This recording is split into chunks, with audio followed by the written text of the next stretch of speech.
É uma boa quarta-feira, de fato, para o agro brasileiro, para os produtores rurais brasileiros e para todos nós que defendemos o direito de propriedade e a segurança jurídica no país. Porque essa é a sinalização que a Câmara, o Parlamento brasileiro nos dá ao aprovar o marco temporal na Câmara. A gente está aí com mais de 280 votos. Essa aprovação é um sinal importante nesta direção. O marco temporal aprovado na Câmara significa que índios podem requerer demarcação de terra indígenas para quem estava comprovadamente naquela terra até a data da promulgação da Constituição, lá em outubro de 1988. Ou seja, com a aprovação desse PL na Câmara, fica resguardado o direito do índio de requerer a demarcação de terra se comprovar que estava na terra nesta data e fica resguardado o direito de propriedade de agricultores que têm áreas centenárias e tituladas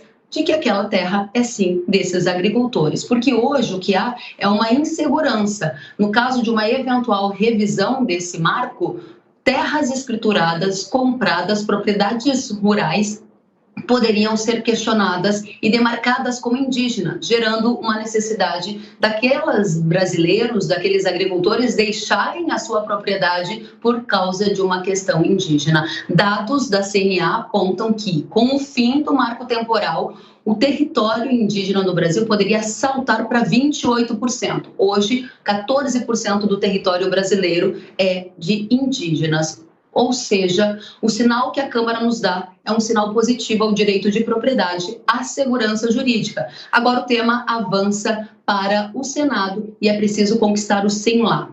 Conversei com alguns senadores e eles me disseram que estão trabalhando para que o texto consiga avançar rapidamente, chegar rapidamente ao Senado e ser aprovado por lá. Mas, Adriana e todos que acompanham a Jovem Pan News, esse tema é muito delicado e ele não termina nesta semana, não. Semana que vem, ele vai estar no debate do STF, Adriana. Pois é, mesmo com o sim no Senado, Kellen, o setor do agro tem essa expectativa de uma possibilidade de o Supremo Tribunal Federal anular a aprovação do Congresso, considerando o marco um PL inconstitucional?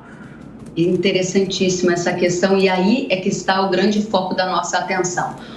A Câmara deu sinal positivo, o Parlamento disse sim ao marco temporal. Agora o texto segue para o Senado. Mas na semana que vem, dia 7 de junho, o Supremo Tribunal Federal vai retomar a discussão justamente sobre marco temporal das terras indígenas. Uma discussão que está parada desde 2021 lá.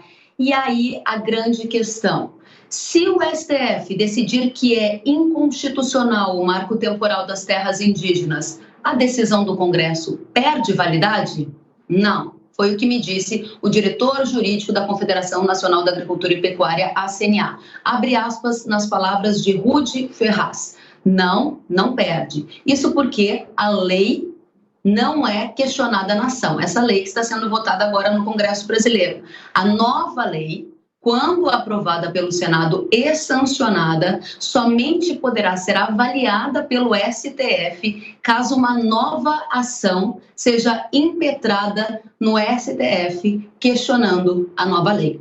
Ou seja, se a gente conseguiu sim no Congresso e a sanção desse PL, a gente tem a segurança jurídica em relação ao marco temporal. Vale lembrar, Adriana, dia 7 de junho, STF vai retomar a discussão sobre marco temporal e aí não há consenso de que ele pode acabar rapidamente essa discussão e encerrar, dizendo não ao marco temporal, ou se ele pode pedir vistas e estender essa discussão por muito mais semanas. É um tema bastante polêmico e a gente vai seguir acompanhando.